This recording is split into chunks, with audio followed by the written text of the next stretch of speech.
హల్లెలూయా, బోలో క్రీస్తు మహారాజ్ కో హల్లెలూయా.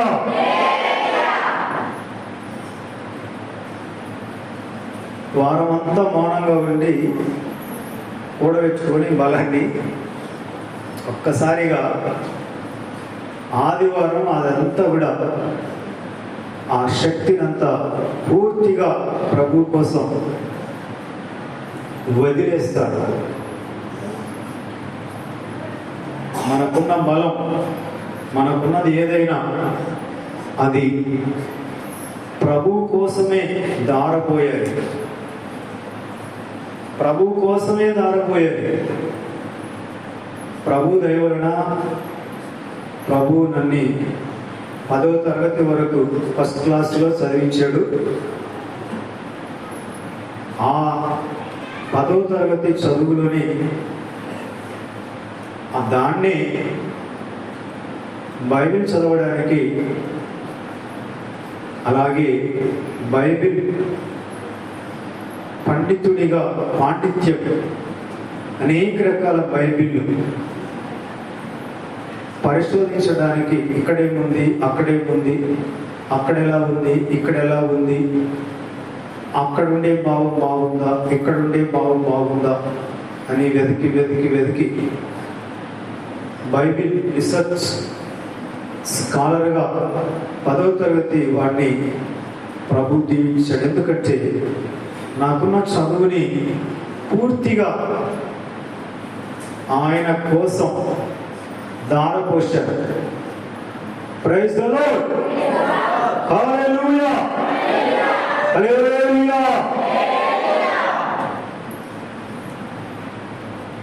మా వాళ్ళు అంటారు, మావాడు చదువుకోలేదు. చదువుకోలేనాడు వాళ్ళన్న చదువు ఆపేశారు, కానీ ఈ చదువు అనేది ప్రాణం ఉన్నంత వరకు ఈ చదువు ఆగిపోదు. చదువుతూనే ఉండాలి, ప్రాణం అనేది ఒంటిలో ఉన్నంత వరకు. ప్రతిరోజు మనం కొత్తగా స్కూల్కి వచ్చిన నర్సరీ స్టూడెంట్లమే దేవుని సన్నిధికి మనం ఎలా వెళ్ళాలంటే, కొత్తగా వచ్చిన ఫస్ట్ రోజు వచ్చిన నర్సరీ స్టూడెంట్ లాగా, అయ్యా నాకేం తెలియదయ్యా, మీరేమైనా చెబితే నేర్చుకోవడానికి వచ్చానయ్యా, మీరు నోరు ఇప్పితే నేను వాటిని నా హృదయంలో భద్రపరుచుకోవడానికి వచ్చానయ్యా, నాకేం తెలియదయ్యా.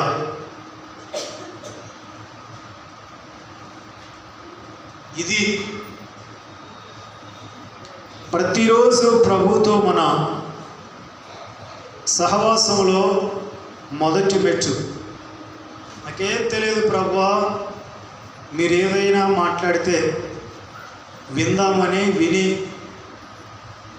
నా గుండెలో దాచుకుని ఆ ప్రకారం నా జీవితంలో పాటించడానికి నేను సిద్ధముగా ఉన్నానయ్యా, నాకేం తెలియదు ప్రభువా. ప్రతిరోజు కూడా మనం అలాగా నేర్చుకునే వారి తత్వం అది. ఈరోజు వాట్సాప్లో మీరు నా సంగతులన్నీ, నా అడుగుల లెక్క ఆయనకి తెలియజేస్తాను, నా గురించి ఆయనకు చెబుతాను. ప్రతిదీ అధికారి వలె ఆయన దగ్గర నేను తల ఎత్తుకుని నిలబడతాను. ప్రభు దగ్గర మనం తల ఎత్తుకుని నిలబడాలంటే మన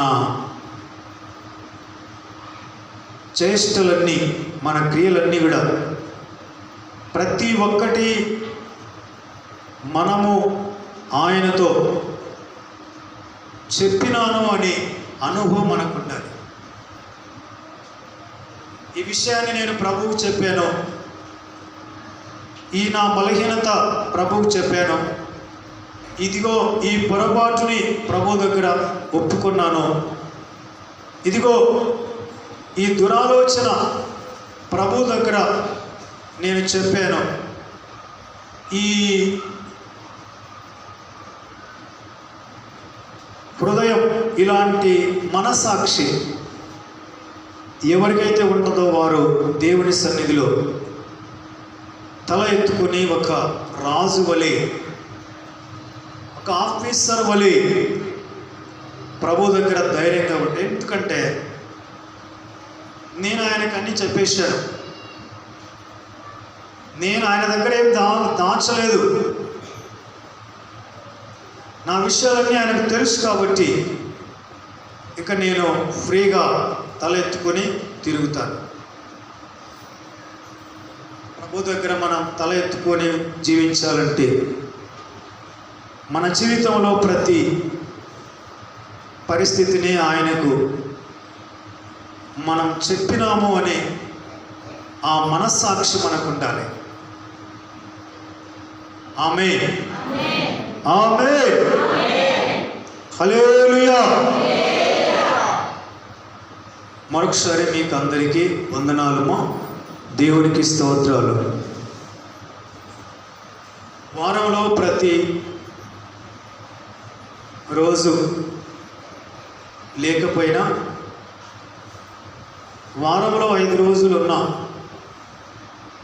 ఆ కొంచెమైన 2, 3, 4, 5 మంది ఆ కూడికని నేను ఎలాగా చూస్తానంటే, వాళ్ళలో ఒక్కొక్కరు 10,000 మందిగా ఎక్కడో వేరే దేశంలో ఈ మీటింగ్ జరుగుతుంది అన్నట్లుగా నేను దాన్ని చూస్తాను. వేరే దేశంలో మీటింగ్ చేస్తున్నాం ఇక్కడ అని నన్ను నేను ప్రోత్సహించుకుంటాను.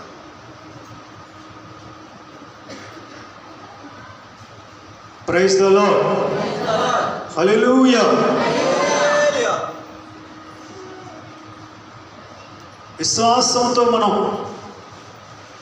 కొంచెముగా ఉన్నదాన్ని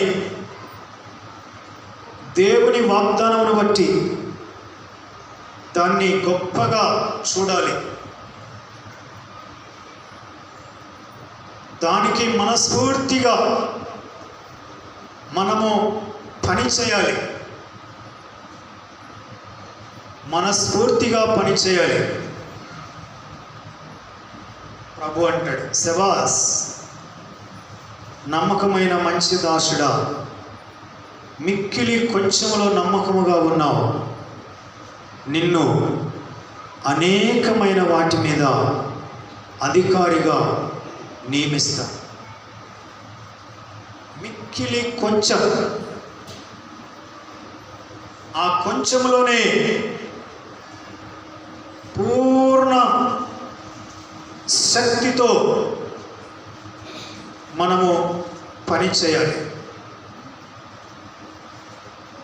చాలామంది పని వాళ్ళకి ఈ మర్మము తెలియదు.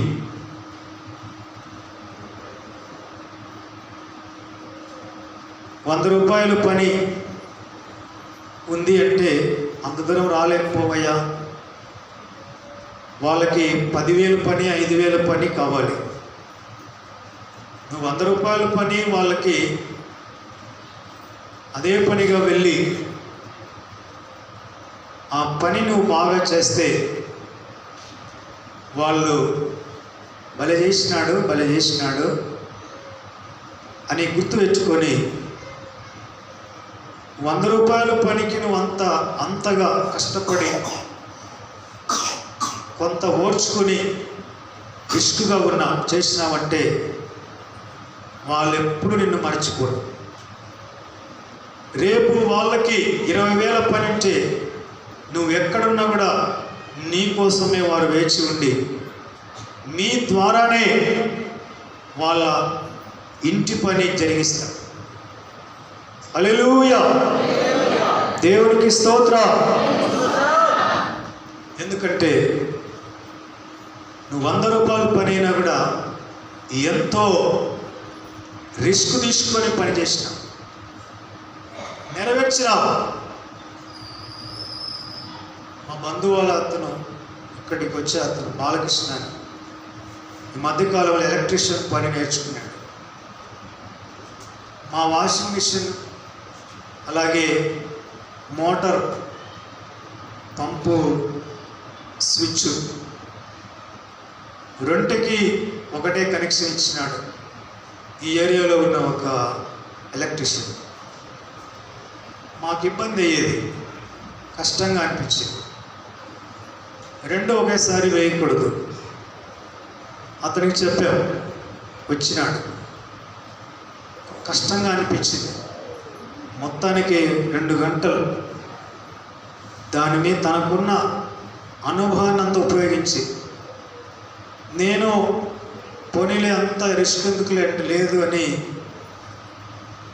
ఓడ్చుకొని రకరకాల ప్రయత్నాలు చేసి మొత్తానికి దాన్ని సపరేట్గా గోడలోనే వైర్ బిగించినాడు. నిజంగా నాకు చాలా వండర్ అనిపించింది. భలే చేసినావు, బాగా నేర్చుకున్నావే పని.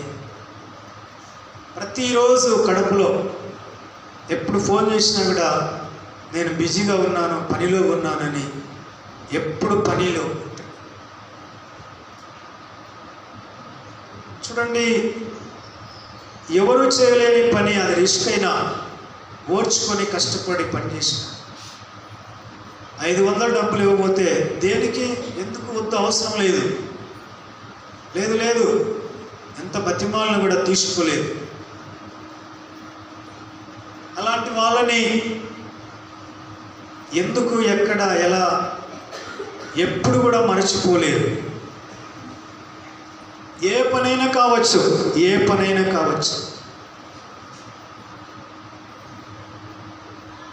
ఒక సేవకుడిగా నేను కూడా ఎంత దూరమైనా, అక్కడ ఎవరు రాకపోయినా వెళ్ళి ప్రార్థన చేసి రావాలి.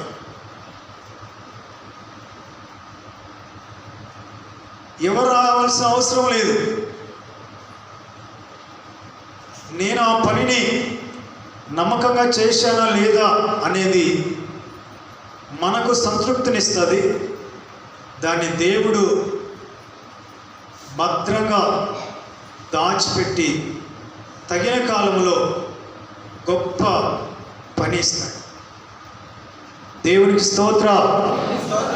హల్లెలూయా, హల్లెలూయా. ప్రియమైన సహోదరులరా, మొన్న ఆ మధ్య నేను బైబిల్ చదువుతుంటే ఒక మాట నాకు క్రొత్తగా కనబడింది. ఏంటంటే, పాత నిబంధనలో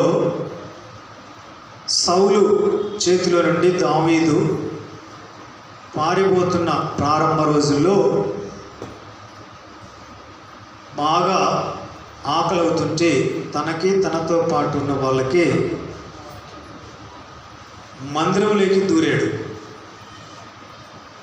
మందిరంలోకి దూరి అక్కడున్న యాజకుడిని అడిగాడు, అయ్యగారు ఏమని అడుగుతున్నాడంటే, చూడండి, 1 సమూయేలు 21వ అధ్యాయము 3వ వాక్యంలో, నీ యొద్ద ఏమి ఉన్నది? 5 రొట్టెలు కానీ మరేమీ కానీ ఉండిన ఎడల అది నాకు ఇమ్ము. అందరూ వాళ్ళకండి, నీ యొద్ద ఏమి ఉన్నది? 5 రొట్టెలు కానీ మరేమీ కానీ ఉండిన ఎడల అది నాకిమ్ము. ఈ వచనం నేను చూడగానే నేను అక్కడికి యేసయ్య దగ్గరికి వెళ్ళాను. అంటే నాకు యేసయ్య గుర్తుకొచ్చినాడు. సువార్తల్లో 5 రొట్టెలు 2 చేపలు 20,000 మందికి పంచిపెట్టడం, 4 సువార్తల్లో కూడా భద్రంగా రాసి పెట్టినారు. 4 సువార్తల్లో కూడా ఆ విషయం రాసి పెట్టినారు. ఇక్కడ దావీదు అడుగుతున్నాడు, అయ్యగారు మీ దగ్గర ఏమైనా ఉందా? 5 రొట్టెలు కానీ మరేమైనా ఉంటే అది నాకిమ్ము.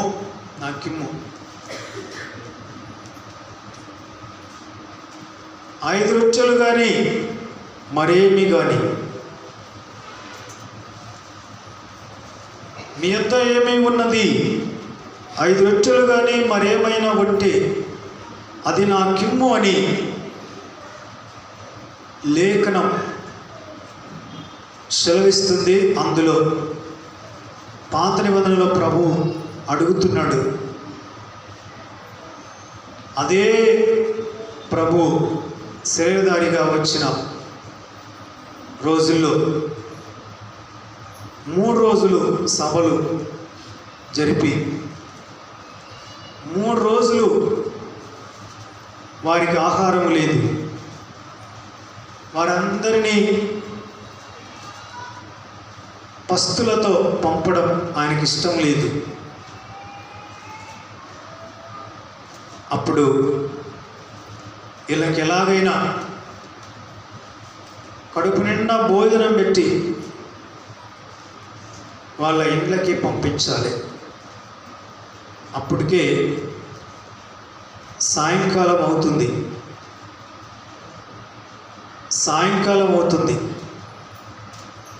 యేసు ప్రభు తనలో ఆ విషయాన్ని తలంచుకుంటున్నాడు. శిష్యులు వచ్చి, ప్రభువా సాయంకాలం అవుతుందయ్యా, చీకటి పడకముందే ఎవరిళ్ళకు వాళ్ళని పంపించేద్దాం. వాళ్ళ తిప్పలు వాళ్ళు పడతారు, మనం భోజనం పెట్టలేం. ఎవరి తిప్పలు వాళ్ళు పడతారు, చీకటి పడకముందే వాళ్ళందరినీ వాళ్ళ వాళ్ళ నివాస స్థలాలకి పంపించేయండి అని శిష్యులు ప్రభువుకి చెప్పారు. అంటే యేసు ప్రభువు కంటే వాళ్ళకి పెద్ద టెన్షన్ అయిపోయింది, చింత అయిపోయింది.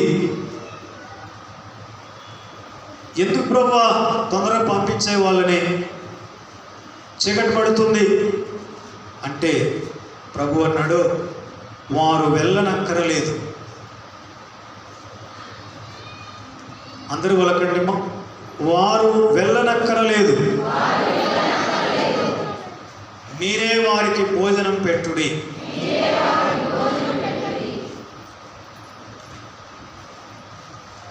శిష్యులేమో చేతులు ఎత్తేసినారు, మనకేం పట్టింది, మనకేం కర్మ పట్టిందా, మనకేమి అవసరం, ఏదో ఒక రకంగా తప్పించుకుందాం, తొందరగా వీళ్ళందరినీ పంపించేస్తే శుభ్రంగా ఉంటుంది, శనగలు తిని చేతులు కడుక్కునేట్టు ఉంటుంది అని వాళ్ళు ప్రభు దగ్గరికి వచ్చారు. కానీ ప్రభు అన్నాడు, వారు వెళ్ళనక్కరలేదు, మీరే వారికి భోజనం పెట్టుడే. మాట అనేసరికి శిష్యులు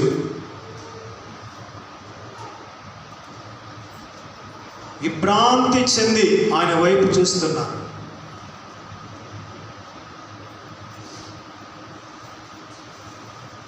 వాళ్ళకేమర్థం కాలేదు, ఏం మాట్లాడుతున్నాడైనా, మనమేదో తప్పించుకుందాం, మనకెందుకు వచ్చి గొడవ అనుకుంటుంటే వారు ఎక్కడికి వెళ్ళరు,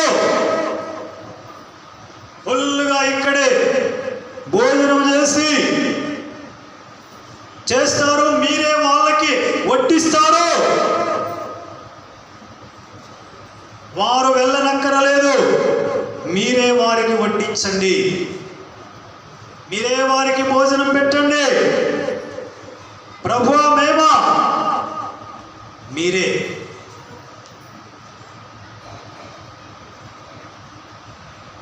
వాళ్ళకేం అర్థం కాలేదు. మీరేనయ్యా, మీరే వారికి భోజనం పెడతారు. అప్పుడు వాళ్ళ దగ్గర 5 రొట్టెలు. అక్కడ వాక్యం ఏమంటుంది? మీ దగ్గర ఏమున్నది? 5 రొట్టెలు కానీ మరేమైనా కానీ ఉన్నదా అని వాక్యం అడుగుతుంటే, అక్కడ పాత నిబంధనలో, కొత్త నిబంధనలో మత్తయి 14:17 వచనంలో, ఇక్కడ మన యొద్ద 5 రొట్టెలను 2 చేపలను తప్ప మరేమీ లేవు. అక్కడ దావీదు 5 రొట్టెలు అడిగినాడు. కొత్త నిబంధనలు శిరధారిగా ఉన్న ప్రభువు ఆయన దగ్గరికి ఆయన అక్కడ అడిగాడు ఆత్మరీతిగా, శిరధారిగా. ఇక్కడ అయ్యా, ఇక్కడ మన దగ్గర 5 రొట్టెలు 2 చేపలు మాత్రం ఉన్నాయి. 5 రొట్టెలు ఉన్నాయా లేవమ్మా? ఉన్నాయా లేవమ్మా? ఉన్నాయి.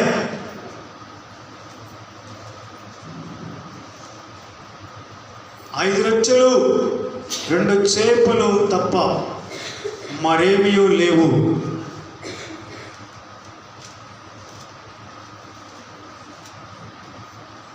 ఆత్మ అయిన ప్రభు అక్కడ అడిగాడు. శిరధారిగా వచ్చిన ప్రభువుకి ఇక్కడ ఆయన అడిగింది, ఆయనకి ఇక్కడ 5 రొట్టెలు ఉన్నాయి ప్రభువా, 2 చేపలు కూడా ఉన్నాయి దానికి తోడు.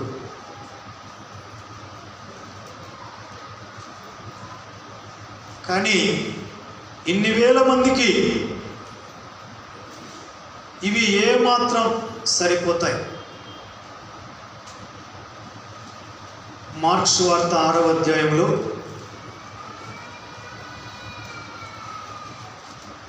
37వ వచనంలో 38వ వచనంలో,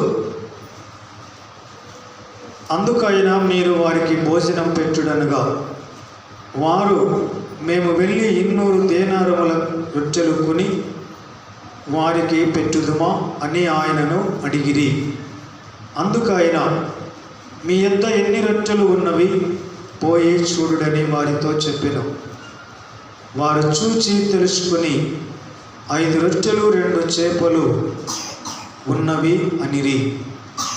అప్పుడైనా పచ్చిక మీద అందరూ పంక్తులు పంక్తులుగా కూర్చుండవడని వారికి ఆజ్ఞాపింపగా 100 మంది 50 మంది చొప్పున పంక్తులు తీరి కూర్చుండిరి.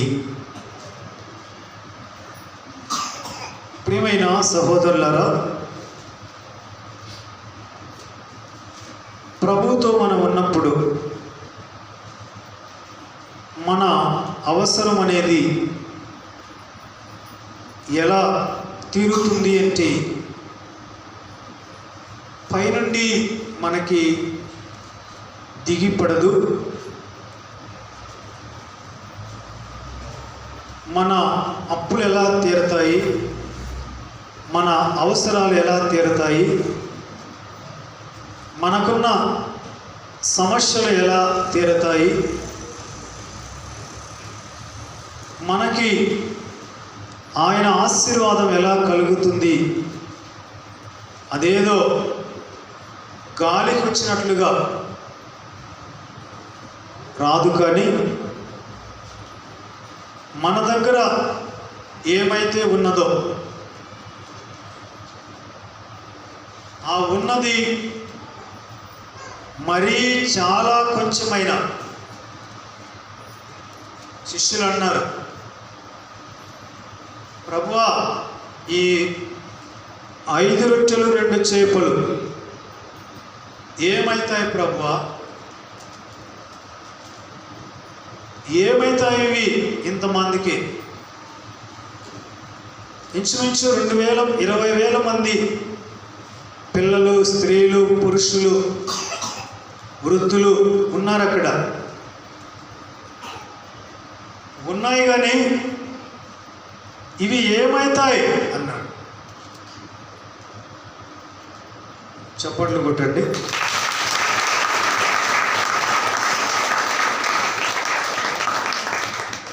దేనికి కొట్టమన్నానంటే, మీ సమస్యలకి మీ దగ్గర ఉన్న చాలా కొంచెమైన దాన్ని ప్రభు చేతిలో పెట్టండి, చాలు, మీ సమస్య పోతుంది. ఇంకా మీకు 12 గంపల ఆశీర్వాదం లాగా ఆశ్చర్యానికి మీరు గురి అవుతారు. ఎట్లా జరిగింది ఇది? ఎట్లా జరిగింది? మందిరం కట్టేటప్పుడు నాకు ఈ అద్భుతము నాకు బోధపడింది. దరిదాపు ఒక 18-19 లక్షల దాకా ఖర్చు అయింది. కానుకపేటలో ఆ కొంచెం డబ్బులు నేను చూసినప్పుడు, ప్రభా మీరు 5 రొట్టెలని 2 చేపలని 20,000 మందికి సమృద్ధిగా మీరు పెట్టారయ్యా, ఇంకా 12 గంపలు మిగిలినైనా ఇదిగో ఈ మందిరం పూర్తి చేసి సంపూర్ణముగా చేయడానికి ఇదిగో ఈ ఉన్న కొంచెము డబ్బులని మీరు విరిచి ఆశీర్వదించండి అయ్యా అని నేను అక్కడే ఆ కాను పెట్టి తెరిచి మూయకుండానే ఆ కొంచెం డబ్బులతోనే పట్టుకొని ప్రార్థన చేసిన.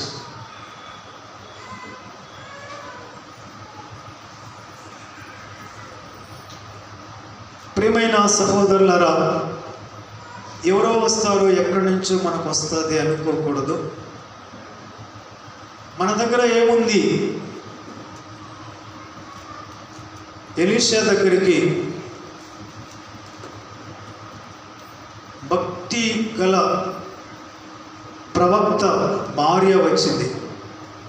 అయ్యగారు, మా ఆయన మంచోడయ్యా, కానీ బాకీ చేసి చచ్చిపోయినాడయ్యా, బాకీ తీర్చలేదయ్యా,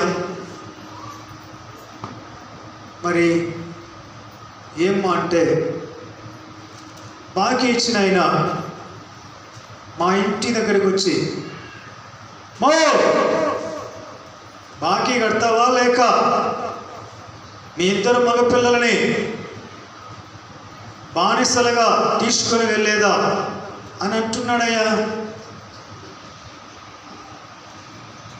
రోజు ఇంటి మీదకి వస్తున్నాడయ్యా.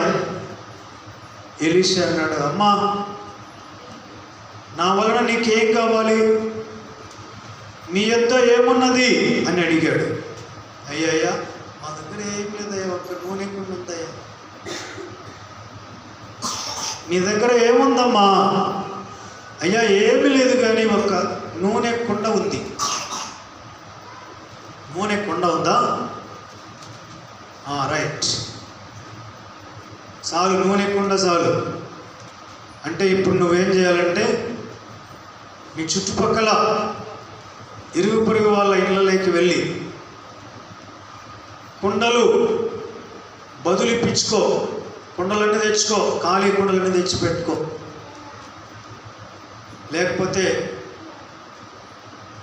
మొత్తం మీ ఇల్లంతా కుండలతో నింపు, వట్టి కుండలని పెట్టు. అయ్యా తెచ్చానయ్యా. తెచ్చావా? ఆ నూనె కొంచెం ఉంది కదా, ఖాళీ కుండలు అన్నిటిలో కొంచెం వెయ్యి.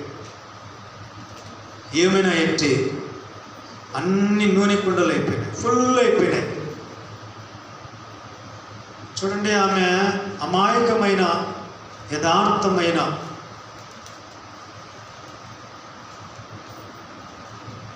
దైవజనురాలు కనుక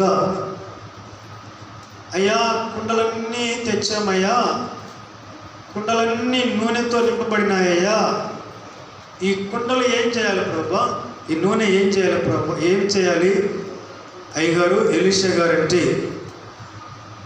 ఆ నూనెతో మీరు వ్యాపారం చేయండి, నూనెను అమ్మండి,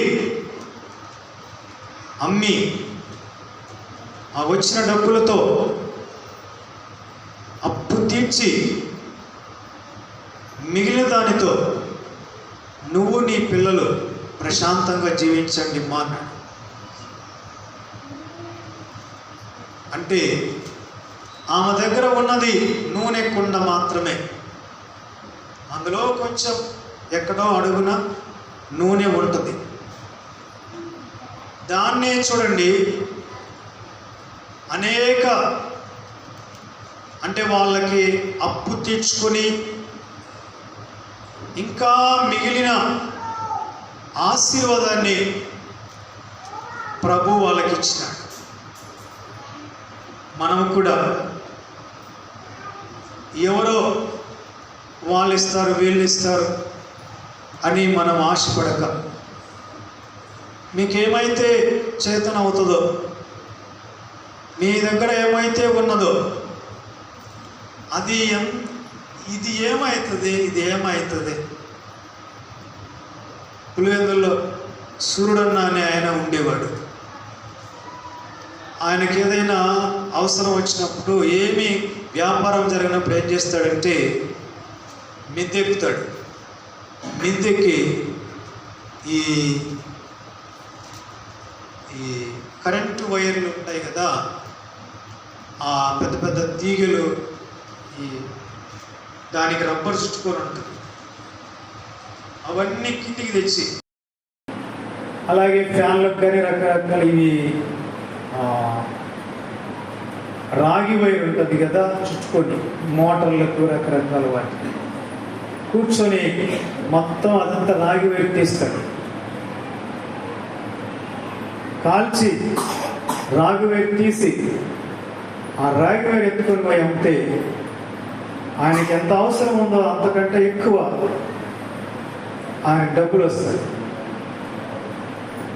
అంటే యథార్థవంతులకి చీకటిలో వెలుగు పుడుతుంది.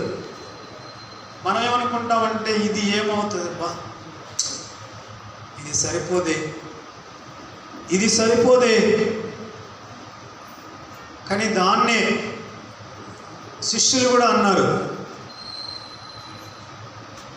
శిష్యులారా మీ దగ్గర ఏముందయ్యా, అంద్రయ్య కనుక్కో, ఎవరి దగ్గర ఏమన్నా ఉందేమో. ఎవరి దగ్గర లేదు. ఒక చిన్న అబ్బాయి వచ్చేటప్పుడు వాళ్ళ అమ్మ 5 రొట్టెలు 2 చేపలు బాగా వేడివేడిగా చేసి ఎన్ని రోజులైనా చెడిపోకుండా తయారు చేసి తన బాబుకి పార్సల్గా పంపించి అక్కడ తిన్నైనా అని పంపించి, ఆ పిల్లడు తినాలనుకుంటాడు కానీ ఎవరు తినలేదు. అయ్యే బాబోయ్, ఎవరు తినకుండా నేను తింటే నన్ను అదోలాగా చూస్తారేమో, కాబట్టి వాళ్ళందరూ తినేటప్పుడు నేను కూడా తింటాను. ఒకరోజు అయిపోయింది, 2వ రోజు వచ్చింది, మళ్ళీ ఎవరు తినలేదు. మళ్ళీ అనుకుంటాడు వాళ్ళందరూ తినేటప్పుడు నేను కూడా తింటాను. 3వ రోజు పడిపోయింది. సరే ఎవరు తినలేదు కదా, కానీ నేను కూడా తినను, వాళ్ళందరూ తినేటప్పుడు నేను తింటానని అనుకున్నాడు. సరిగ్గా శిష్యులు వచ్చి అందరిని అడుగుతున్నారు, ఈ చిన్నోడు అబ్బాయి, అయ్యా అయ్యా నా దగ్గర 5 రొట్టెలు 2 చేపలు ఉన్నాయి. అంతమంది ఎవరు ఆ అవసరానికి మరి ఎవరి దగ్గరన్నా మరి ఒకవేళ ఉంటే ఉండవచ్చు. చాలామంది దాచిపెట్టుకుని మాకు మాకు కావద్దు, మేము పస్తుండాలా. కానీ చిన్నపిల్లడు సంతోషంగా తన దగ్గర ఉన్నది మొత్తం ఇచ్చేశాడు. 5 రొట్టెలు 2 చేపలు ఇచ్చేశాడు. లేనోళ్ళు ఎవరున్నారండి? అందరి దగ్గర అంటూ ఎంతో ఉంటుంది. ఏదైనా డబ్బు కానీ బంగారు కానీ ఏదైనా ఉంటుంది.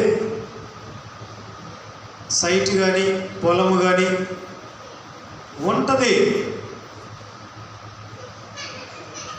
ఎవరి దగ్గర వాళ్ళకు ఉంటుంది. కానీ అందరికీ ఉండటం వలన లాభం లేదు. కానీ వాళ్ళకు కలిగినది ప్రభువుకి అవసరం వచ్చినప్పుడు మనస్ఫూర్తిగా ఆయన చేతుల్లో పెడితే అది వేవేల మందికి దీవెనకరంగా మారిపోతుంది. అన్ని వేల మంది ఉంటే వాళ్ళ దగ్గర చాలామంది దగ్గర ఉంటాయి. రొట్టెలు ఉంటాయి, చేపలు ఉంటాయి, రకరకాల పదార్థాలు ఉంటాయి, ఆహార పదార్థాలు.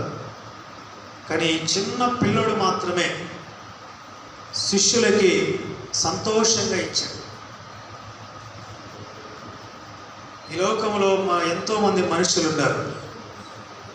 నీ ఆహారాన్ని నీళ్ళల్లో వేయి, చాలా రోజులైన తర్వాత అది నీకు కనబడుతుంది. ఆహారాన్ని ఏం చేయాలంటమ్మా? నీళ్ళల్లో వేయాలి. నీళ్ళల్లో వేస్తే ఏమవుతుంది? నీళ్ళల్లో వేస్తే చాలా కాలం అయిపోయిన తర్వాత తిరిగి నీకు అది గొప్ప ప్రతిఫలాన్ని ఇస్తుంది. మనం దేవుని కోసం ఆయన కలుగజేసిన ప్రజల మేలు కోసమై నీళ్ళ వలె పారబోయబడితే, ప్రభు అన్నాడు, నేను నీళ్ళ వలె పారబోయబడి ఉన్నాను. అంటే ప్రస్తుతం నా జీవితం ఎవరికి గుర్తింపు లేదు, ఎవరికి అవసరం లేదు. నేను ఒక వేస్ట్ ఫెలోగా, ఏమి చేతగాని వాడిలాగా, తృణీకరింపడిన వాడిలాగా, ఎలా బ్రతుకుతాడో వాడు ఇలా తయారైపోయినాడని దూషణలాడే జీవితం మనలో ఉంటుంది. కానీ ఆ వ్యక్తి తన స్వార్థం కోసం, తనని అందరూ మెచ్చుకోవాలని, తనేదో సింహాసనం మీద కూర్చోవాలని తన స్వార్థపూరితమైన వాంఛల చేత తను అలాగా మారలేదు. ప్రజలకి మేలు చేయడానికి, ప్రజల అవసరతలు తీర్చడానికి, భూమి మీద ప్రజలు ఎదుర్కొంటున్న కడగండ్లని తొలగించడానికి దేవుని పరిష్కారముగా తను ఈ లోకములో జీవిస్తూ ఉన్నాడు. సమర్పించుకున్నాడు దేవునికి. తన జీవితం సమర్పించుకున్నాడు. పౌలు గారు అన్నాడు, ఈ లోకములో నాకేవైతే లాభకరమై ఉన్నాయో వాటన్నిటినీ పెంటతో సమానముగా ఎంచుకున్నాను. క్రీస్తుని, ఆయన పునరుత్థానాన్ని ఎరుగు నిమిత్తమై ఆయన కోసం ఏవైతే నాకు లాభకరముగా ఉన్నాయో వాటిని పెంటగా ఎంచాను. ప్రవక్త అయిన మోషే గారు కాబోయే చక్రవర్తి, తనకేమి గతి లేక కాదు, తనేమీ నచ్చోడు కాదు, చేతగానోడు కాదు. Very very very talented person,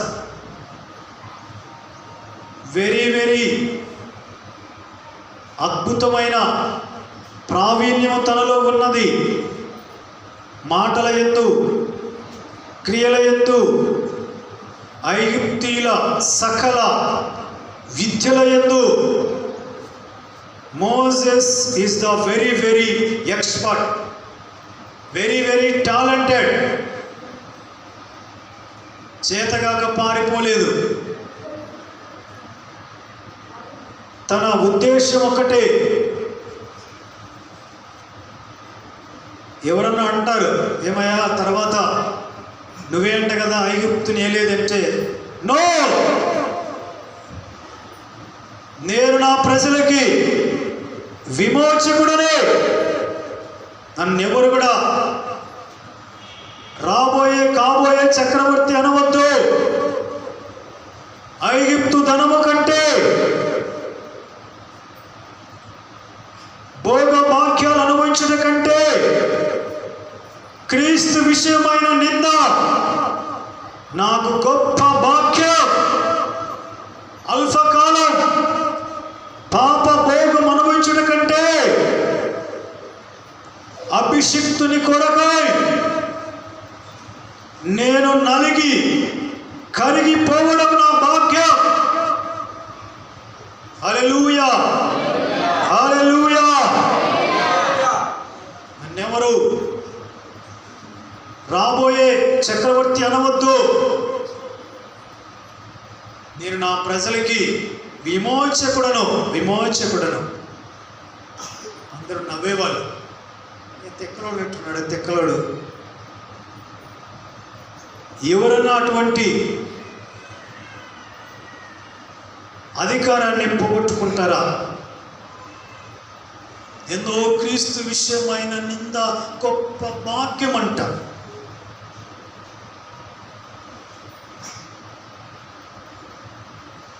ఏం తిక్కబట్టిందా? ఏమన్నా తిక్కబట్టిందా? నీకేం చేత కాదని, ఏం తక్కువని, నీకేం చేత కాదని, ఏందిరా ఇలా తయారైనావు? లేదు, నేను మీకు పనికిరాను. నేను నా ప్రజలు బానిసత్వంలో ఉన్నారు, వాళ్ళని నేను విడిపించాలి. మోషే పెద్దవాడైనప్పుడు విశ్వాసమును బట్టి ఐగుప్తు ధనము కంటే క్రీస్తు విషయమైన నింద గొప్ప భాగ్యమని ఎంచుకొని అల్పకాలము పాప భోగం అనుభవించుట కంటే దేవుని ప్రజలతో శ్రమ అనుభవించడం మేలని యోచించి ఫరో కుమార్తె యొక్క కుమారుడని అనిపించుకున్నటకు ఒప్పుకొనలేదు. ఏలైనగా అతడు ప్రతిఫలముగా కలగబోవు బహుమానమందు దృష్టి ఉంచెను. హల్లెలూయా, హల్లెలూయా. ఐగుప్తు ధనము కంటే క్రీస్తు విషయమైన నింద గొప్ప భాగ్యమని ఎంచినాడు. స్థిర బుద్ధి కలవాడాయ్. స్థిర బుద్ధి కలవాడాయ్. ఏం బుద్ధి అది? మా గట్టిగా వలకండి, మళ్ళీ వలకండి. ఏం బుద్ధి అది? ఏం బుద్ధి మా? ఒక నెల ఉండి మళ్ళీ మారిపోతుందా ఈ బుద్ధి? ఏం బుద్ధిది? స్థిర బుద్ధి. స్థిర బుద్ధి గలవాడాయ్. ఐగుప్తు ధనము కంటే క్రీస్తు విషయమైన నింద గొప్ప భాగ్యం. మంది ఉన్నారు, ఎంతోమంది దగ్గర కావలసినంత ఉంది. కానీ ప్రభు కావాల్సింది మనస్ఫూర్తిగా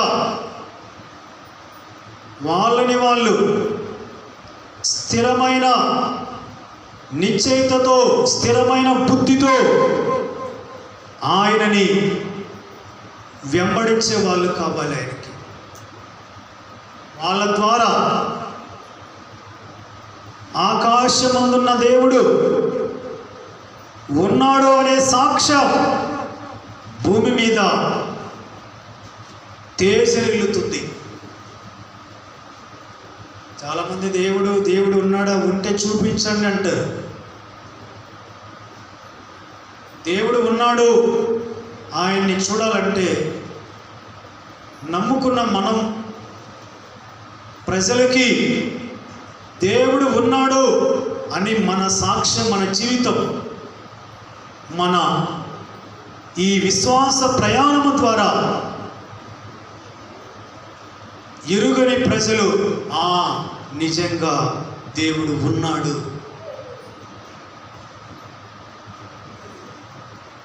చాలామంది నీకేదైనా మేలు జరిగినప్పుడు ఏమంటారమ్మా, వచ్చి ఏమంటారమ్మా, దేవుడు లేడంటారా? ఏమో కానీ దేవుడు ఉన్నాడు. ఎలా కనుక్కున్నారో వాళ్ళు ఎవరైనా చూశారా దేవుణ్ణి అంటే? మీరు ఇంత కష్టమైన గెలిచారంటే, నిలబడ్డారంటే నిజంగా దేవుడు ఉన్నాడమ్మా. చూడండి, మన విశ్వాసాన్ని బట్టి, మనకు జరిగిన కార్యాలను బట్టి కనబడని దేవుణ్ణి ప్రజలు ఏమంటున్నారంటే ఉన్నాడు ఉన్నాడు ఉన్నాడు ఉన్నాడు. ప్రతి ఒక్కరి జీవితం ద్వారా ప్రభు ఉన్నాడు, దేవుడు ఉన్నాడని వేల మంది ప్రజలు ఒప్పుకోవాలి. దానికి డైరెక్ట్గా ఆయన దిగడు, కానీ ఆ పని మనకిచ్చాడు. మన ద్వారా ఈ లోకములో ఆయన పని చేస్తాడు. చూడండి, అక్కడ ప్రభువు అంతమంది అవసరతలు తీర్చడానికి, ఆకలి తీర్చడానికి మనుషుల సహాయాన్ని అడుగుతున్నాడు. నీ దగ్గర ఏమైనా ఉందాయా? చిన్న పిల్లోడు తనకు తానుగా మనస్ఫూర్తిగా సంతోషంగా శిష్యులకు ఇచ్చినాడు. శిష్యులు తీసుకుని వెళ్ళి ప్రభువుకు ఇచ్చారు. ప్రభువుకి ఇచ్చారు. ఆ చిన్న పిల్లోడు ఇచ్చిన 5 రొట్టెలు 2 చేపలు శిష్యులు ఏమన్నారంటే, ఇవి ఏమవుతాయి, ఇవి ఏమాత్రం, ఎంత మాత్రం అన్నారు. ప్రభు అన్నాడు, మీరు తెచ్చేంత వరకే మీ పని, ఎక్స్ట్రాలు మాట్లాడద్దు, బీ కామ్. నేను ఏం చెప్పానో దాన్ని మీరు చేయండి. తీసుకొని వచ్చారు, ఇంకా మీరేం మాట్లాడద్దు, పోయి జనాలని కూర్చోబెట్టండి. శిష్యులు కొంతమంది, తోమ అయితే మానాలు పోతాయి, ఏంది ఊరికి 5 రొట్టెలు తెచ్చి 2 చేపలు తెచ్చి కూర్చోండి అని భోజనం పెట్టమా, ఏంది అని చేసేది? పేతురయ్య, నువ్వన్నా చెప్పాయి స్వామి, ఇదేమన్నా అయ్యే పనా? తోమాకి పెద్ద అనుమానం, అసలు ఏం చేస్తున్నాడు ఈయన, అందరినీ కూర్చోబెట్టమంటున్నాడు. తర్వాత వాళ్ళు రాళ్ళతో కొట్టేది ఎవరిని? మనల్నే కదా. పేతురు అంటాడు, నీ ముందు బాబు, అందరినీ కూర్చోబెట్టండి. ఆయన చెప్పింది చేయండి. మరియమ్మ అంటే ఏమనేది అమ్మా? అక్కడ మరియమ్మ తల్లి అంటే ఏమనేది?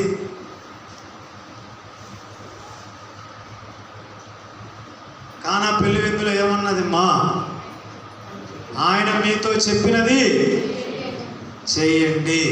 ఈ పక్కలకు చెప్పండి. ఏం మాట్లాడద్దు మీరు. ఏం చేయాలి మా? మీ పక్క వాళ్ళకు ముమ్మారు చెప్పండి. కొంత ఏం చెప్పలేకుండా మో చెప్పు పక్క వాళ్ళకి.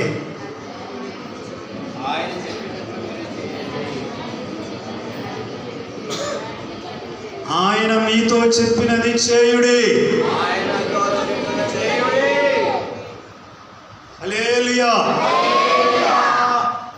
అక్కడ కూడా వాళ్ళు పరిచారకులు కొనుక్కుంటుంటే, ఏంది అలా చూస్తున్నారే? చెప్పింది చేయండి ముందు. మీకెందుకు? మీరేమన్నా రాతి బాణంలో నీళ్ళనేమన్నా మిమ్మల్ని ద్రాక్షరసం చేయమన్నాడు? ఆయన ఏమన్నా మీకేం చెప్పాడు? 6 రాతి బాణాలు నింపండి, నీళ్లు ఫుల్గా నింపండి అన్నాడు. మీరు చేయండి. తర్వాత విషయాలు దేవుడు చూసుకుంటాడు. ముందు మనం ఏం చేయాలమ్మా? ఆయన మనకేమైతే చెప్తాడో దాన్ని మాత్రం మనం చేయాలి.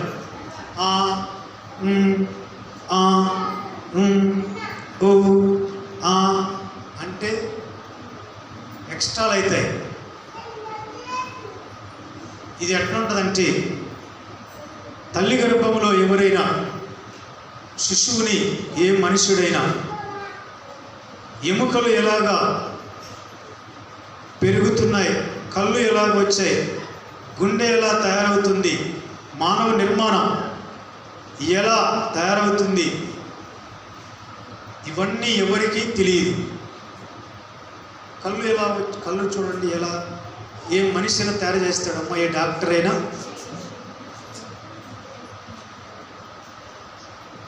సులాలి గర్భమందు ఎముకలు ఏ విధముగా ఎదుగుచున్నవో దేవుడు జరిగించే క్రియలు కూడా నువ్వు ఎరుగవునైనా, నువ్వు ఆయన చెప్పింది నువ్వు చెయ్యి.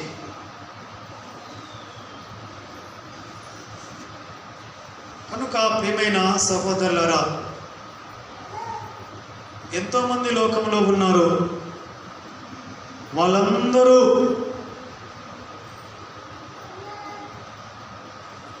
దేవునికి సమర్పించుకొనలేరు. గ్రహించిన వారు, జ్ఞానం కలిగిన వారు, బుద్ధి వచ్చిన వారు మాత్రమే తమ జీవితాన్ని ఆయనకు సమర్పించుకుంటారు. ఆయన ఏమైతే చెబుతాడో దాన్ని చేయడానికి ఎప్పుడు కూడా సిద్ధంగా ఉంటారు.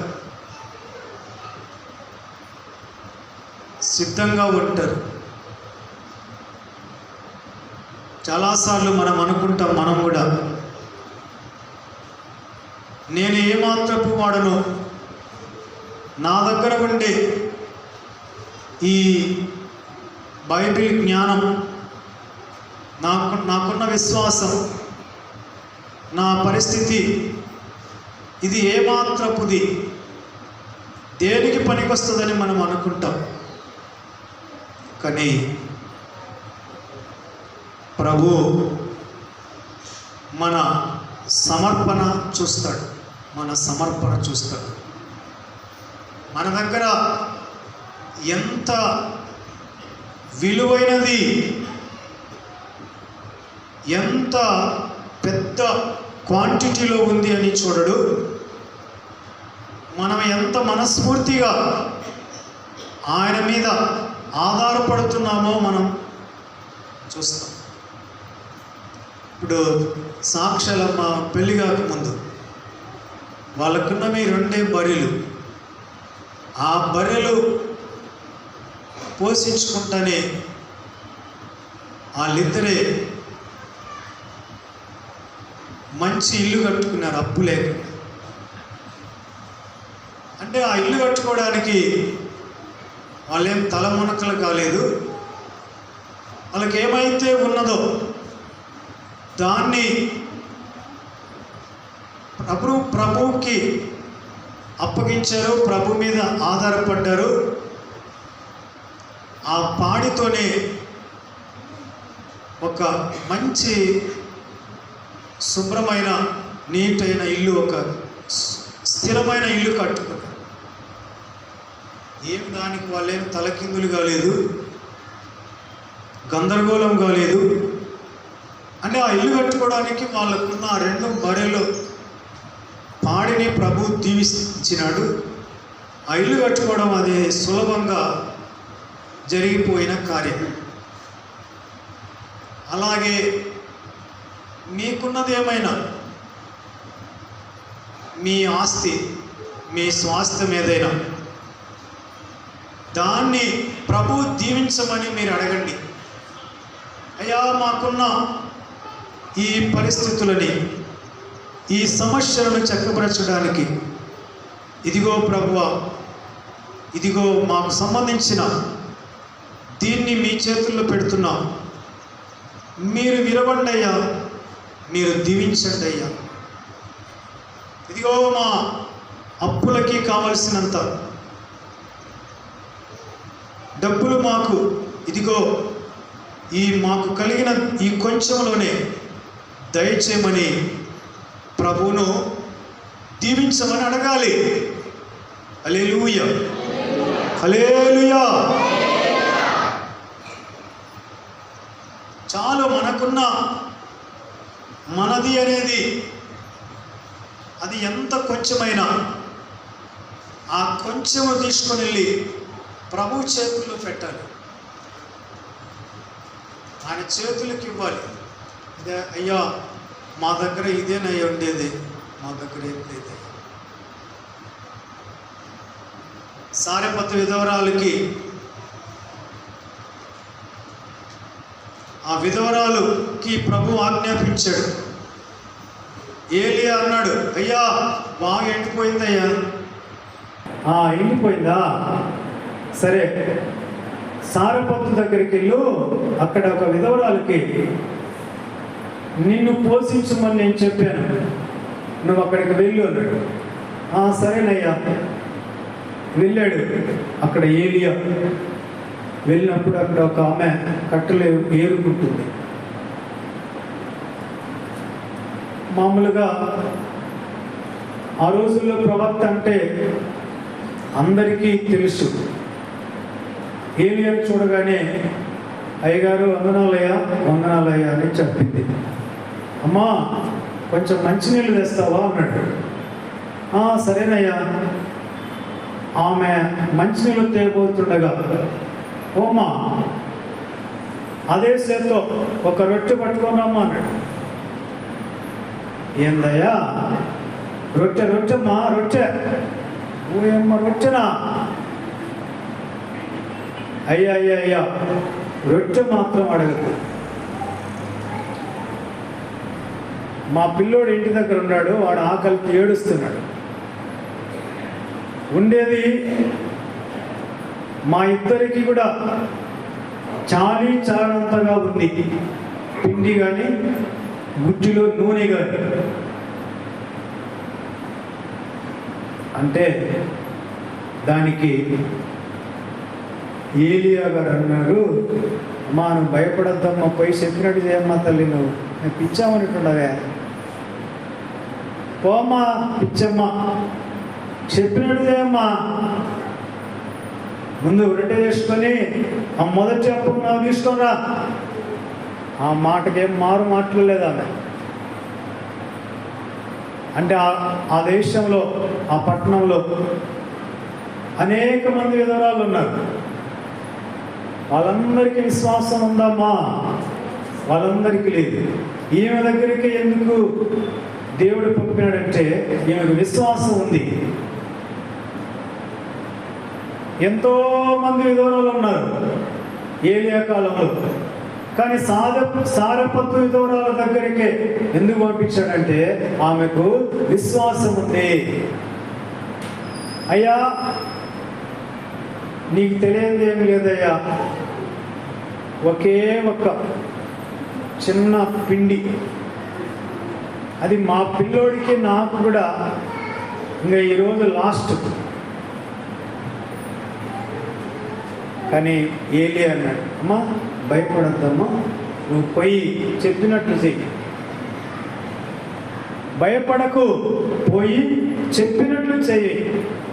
వెంటనే ఆమె సరేనయ్యా సరే వెళ్ళింది. పిండి మొత్తం ఆ ఉన్నె పిండి అంతా ఒకే అప్పమైంది.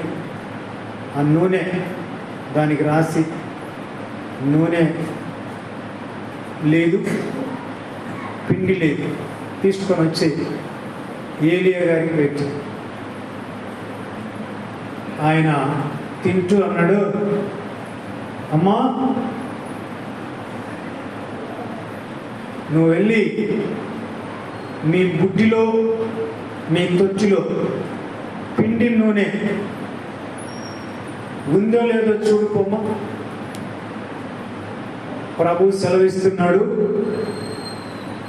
తిరిగి వర్షము కరువు పోయేంత వరకు నీ పుట్టిలో నూనె అయిపోదు, నీ తొచ్చిలో పిండి అయిపోదు. హల్లెలూయా హల్లెలూయా. చూడండి, ఆమె ఈరోజు లాస్ట్ అనుకున్నది, ఇంకా మేము ఆకలితో చచ్చిపోతాం, కరువుతో చచ్చిపోతాం, నేను నా పిల్లడు అనుకున్నదాన్ని. కానీ ఆమెకు విశ్వాసం ఉంది బ్రతకాలని, ఆశ ఉంది బ్రతకాలని, దేవుడు బ్రతికిస్తాడు ఎలాగైనా అనే విశ్వాసం ఉంది. విశ్వాసం ఉంది కాబట్టి చివరి రొట్టెని దైవజనునికి పెట్టేసింది. మీరు మార్పు నుండి పసిబిడ్డ వంటి వారైతేనే కానీ మీకు దేవుని ఆశీర్వాదం రాదు. దేవుని ఆశీర్వాదం స్వాస్థ్యము రాదు. అంటే పసిబిడ్డ వాళ్ళు ఏం చేస్తారు, కొంతమంది వాళ్ళ దగ్గర ఉండేది ఒకటే చాక్లెట్ ఉంటారు, నాకు ఇస్తావా అంటే అటు పెట్టి అట్లుంటాడు. అతని దగ్గర ఏముండదు. మనం కూడా ఉండేది ఏదైనా సంపూర్ణముగా దేవుని చిత్తానికి, దేవుని కోసమై సమర్పించాలి. దేవుని కోసమై ఆ పట్టణంలో ఏ ఇంట్లో కూడా వంట చేయలేదు, కానీ ఈ విధవరాలు ఇంట్లో ఫుల్గా భోజనం రెడీ అవుతుంది.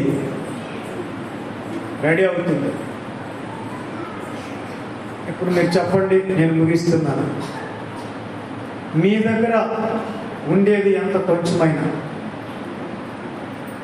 అది అనేక మందికి దీవెనకరంగా, దేవునికి మహిమకరంగా సరిపోతుంది అనే విషయాన్ని మీరు మరచిపోవద్దు. ఆమేన్ ఆమేన్ హల్లెలూయా.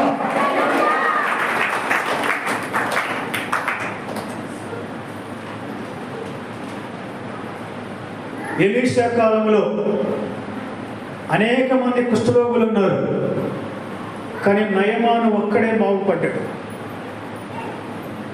మిగతా వాళ్ళందరికీ కుష్టు పోలే. వాళ్ళకి పోవచ్చు కదా, వాళ్ళకి పోవచ్చు కదా, ఎందుకు పోతుంది? ఎందుకు పోవాలి? వాళ్ళకు విశ్వాసం లేకుండా. విశ్వాసం లేకపోతే అక్కడ అద్భుతాలు జరగవు. విశ్వాసం లేకపోతే మీరు దేవునికి ఒక్క రూపాయి కూడా ఇవ్వలేరు.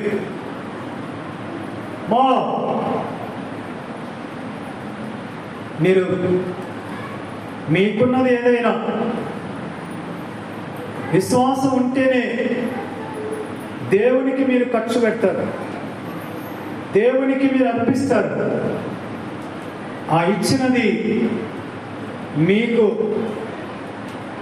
వెయ్యంతలుగా గొప్ప ప్రతిఫలాన్ని మీకు ఇస్తారు.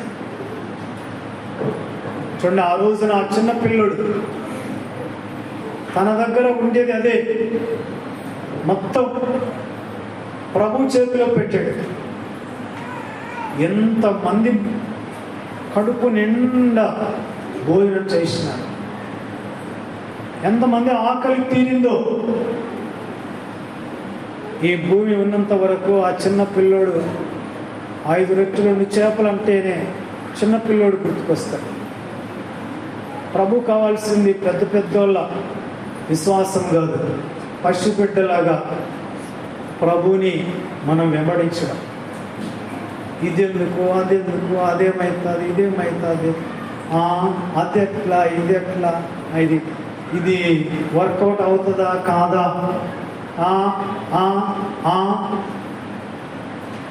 అంటే వర్కౌట్ కాదు. పసిబిడ్డలా ఉంటేనే వర్కౌట్ అవుతుంది. దేవుడు నాకు ఇచ్చిన ఈ కొద్ది పరిచర్యలోనే మమ్మల్ని కడుపు నిండా తృప్తిగా ఆయన పోషిస్తున్నాడు.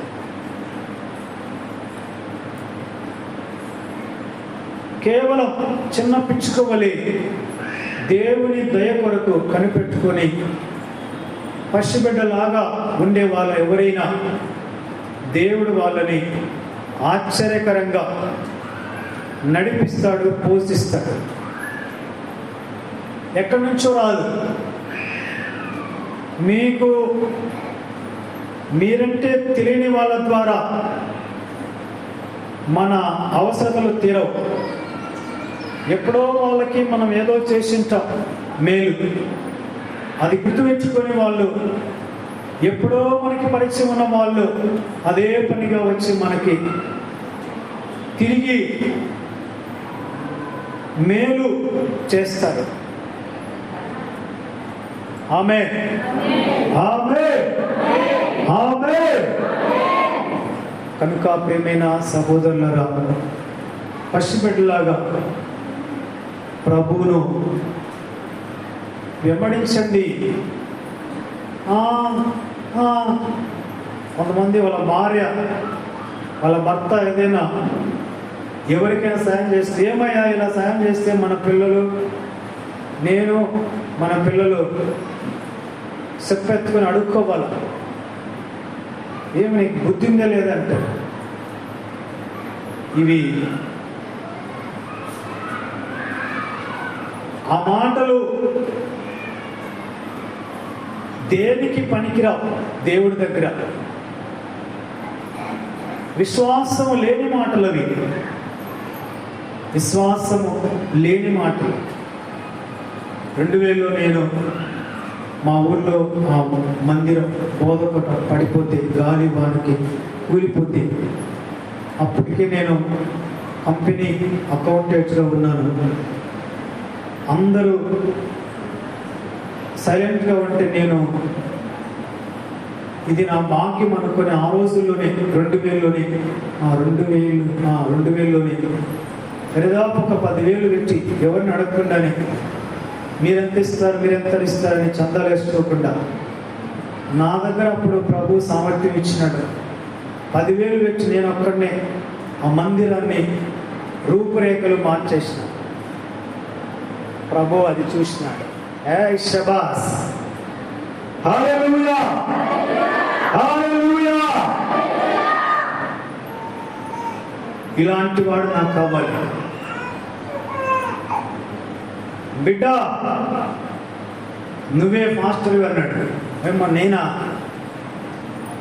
నాకొద్దు ప్రభు, నా వల్ల కాదు.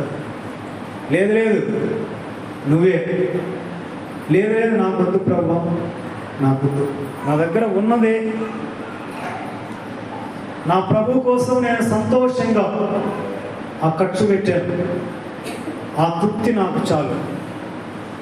నేను మాస్టర్గా ఉండాలని కానీ, మందిరంలో నేనే మాస్టర్ అని కానీ నాకు ఉదయ ప్రశాంతంగా నేను జీవిస్తున్నాను.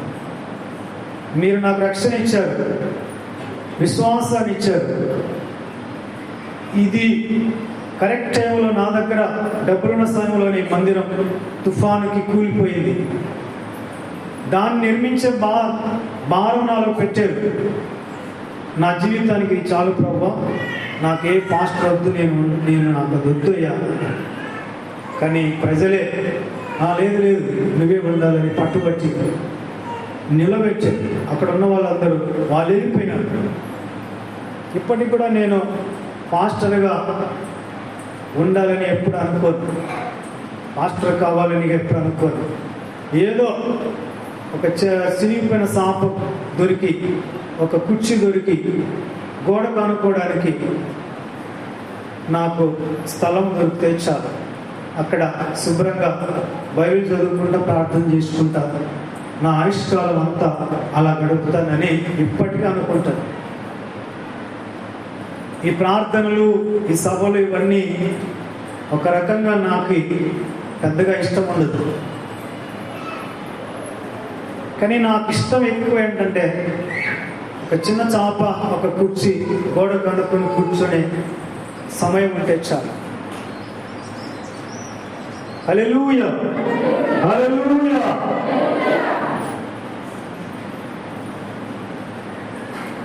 గొప్పవి మనకు అవసరం లేదు. మనం ప్రభువుని, ఆయన హృదయాన్ని సంతోషపెట్టాలి. చూడండి, ఎవరైనా ఈ లోకంలో ఒక వ్యక్తి దగ్గర అదే పనిగా కాచుకొని ఉంటే ఆ వ్యక్తి ఏం చేస్తాడంటే, పెద్ద ఏమిరా నాయన ఇన్ని రోజుల నుంచి నా దగ్గరే ఉన్నావు అని మొత్తము అతని వ్యవహారం అంతా ఆ పెద్ద ఆయన చూసుకుంటాడు. మేము 6వ తరగతిలో ఉన్నప్పుడు ఏ మ్యాన్ అండ్ ట్రీ అనే ఒక పాట మాకుండేది. అంటే ఒక మనిషి, ఒక చెట్టు. ఆ పిల్లోడు చిన్నప్పటి నుండి ప్రతిరోజు ఆ చెట్టు దగ్గరికి వెళ్ళి అక్కడే ఆడుకుంటాడు. పగలంతా అక్కడే ఉంటాడు, ఆ చెట్టు కిందే ఉంటాడు. కానీ అతను పెరిగే కొద్దీ, అతను వయసు పెరిగే కొద్దీ ఆ చెట్టు ద్వారానే అతని అవసరతలన్నీ తీరతాయి. ఇప్పుడు నాకు అనిపిస్తుంది, ఆ పిల్లోని నేనే ఆ చెట్టు, యేసు ప్రభు. ప్రైజ్ ది లార్డ్, హల్లెలూయా. ప్రతి దానికి అసలు యేసు ప్రభుని నమ్ముకొని నేనైంది. అసలు ఆయన ఎంతగా మంచోడో నా వ్యక్తిగతంగా నేను ఎరుగుతున్నాను. ఎవరో నాకు చెప్పాల్సిన అవసరం లేదు, ఎవరో చెబితే నేను నేర్చుకోలేదు. నా వ్యక్తిగతంగా యేసు ప్రభువు యొక్క రుచిని నేను ఎరిగాను. అందుకే నేను చెప్పాను కదా ముందే, నా ప్రభు ఎంతెంతో మంచివాడు. ఇదొక్కటి చెప్తాను, ఇంక నేనేం చెప్పాను ఆయన గురించి. కనుక ప్రియమైన సహోదరులారా, చిన్న బిడ్డలాగా మీ దగ్గర ఉన్న టాలెంట్ ఏదైనా ప్రభువుకి ఉపయోగించండి. దాన్ని ప్రభు వేవేలగా ఆశీర్వదిస్తాడు. నీ చేతితోనే విరచిన రొట్టెనై ఆహారమౌదును అనేకులకు.